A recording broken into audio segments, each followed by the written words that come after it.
കുരുക്ഷേത്ര യുദ്ധഭൂമിയിൽ അർജുനൻ തേർത്തിട്ടിൽ ഗാണ്ഡീവമൊക്കെ നിലത്ത് വെച്ച് തേർത്തിട്ട് തളർന്നിരുന്നു.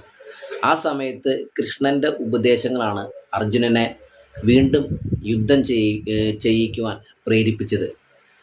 ഇതുപോലെ തന്നെ സഞ്ജു സാംസൻ്റെ കരിയറിൽ അദ്ദേഹം മാനസികമായൊക്കെ തകർന്നിരിക്കുന്ന സമയത്ത് സച്ചിൻ അദ്ദേഹത്തിന് വേണ്ട വിധത്തിലുള്ള ഉപദേശങ്ങൾ, നല്ലൊരു വിധത്തിലുള്ള മോട്ടിവേഷനൊക്കെ കൊടുത്തു. അത് അദ്ദേഹം കഴിഞ്ഞ T20 ലോകകപ്പ് പരമ്പരയിൽ man of the tournament award നേടിക്കഴിഞ്ഞപ്പോൾ അദ്ദേഹം സച്ചിൻ്റെ പേര് എടുത്തു പറഞ്ഞു. ദൈവത്തിന് കൊടുക്കാനുള്ള നന്ദിയെല്ലാം കൊടുത്തതിന് ശേഷം അദ്ദേഹം പറഞ്ഞു സച്ചിൻ്റെ പേര് എടുത്തു പറഞ്ഞു. കാരണം ഒരു കൗൺസിലിങ്ങിൻ്റെ ഒരു പ്രാധാന്യത്തെയാണ് ഇത് ബോധ്യപ്പെടുത്തുന്നത്. അതായത് നമുക്ക് നല്ല രീതിയിലുള്ള മോട്ടിവേഷൻ നൽകുവാൻ. നമുക്കറിയാം അർജുനന് കൃഷ്ണൻ എത്രത്തോളം സഹായകമായി തീർന്നു, അതുപോലെ തന്നെ സഞ്ജുവിന് സച്ചിൻ്റെ ഉപദേശങ്ങളും സഹായകമായി തീർന്നിട്ടുണ്ട്. മറ്റൊരു കാര്യം കൂടി പറഞ്ഞാൽ, ഹനുമാനെക്കുറിച്ച് ഒരു കഥ കേട്ടിട്ടുണ്ട്. ഹനുമാൻ ലങ്ക കടക്കാൻ വേണ്ടി ജസ്റ്റ് ഒന്ന് ചാടിക്കിടന്നാൽ ഹനുമാന് അനായാസം അത് കടക്കാൻ കഴിയും, ആ നദി മുറിച്ച് കടക്കാൻ കഴിയും.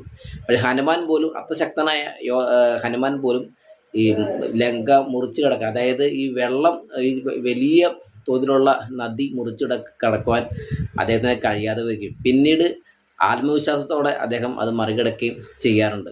അപ്പോൾ എന്ന് പറഞ്ഞാൽ നമ്മുടെ ജീവിതത്തിലൊക്കെ ഒരു മോട്ടിവേഷൻ, നല്ലൊരു മോട്ടിവേഷൻ്റെ ഒരു അഭാവം പലപ്പോഴും വരാറുണ്ട് എന്ന് പലപ്പോഴും തോന്നാറുണ്ട്. നല്ല ഒരു കൗൺസിലിംഗ്, നല്ല ശക്തമായ രീതിയിലുള്ള മോട്ടിവേഷൻ, പ്രത്യേകിച്ച് ഈ സ്പോർട്സ് താരങ്ങൾക്ക് വലിയ പ്രാധാന്യമുള്ളതാണ് മോട്ടിവേഷൻ.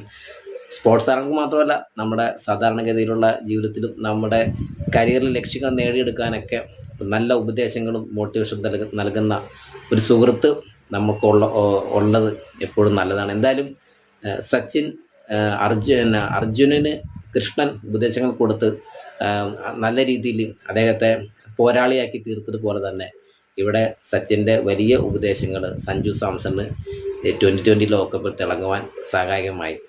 Okay, thank you.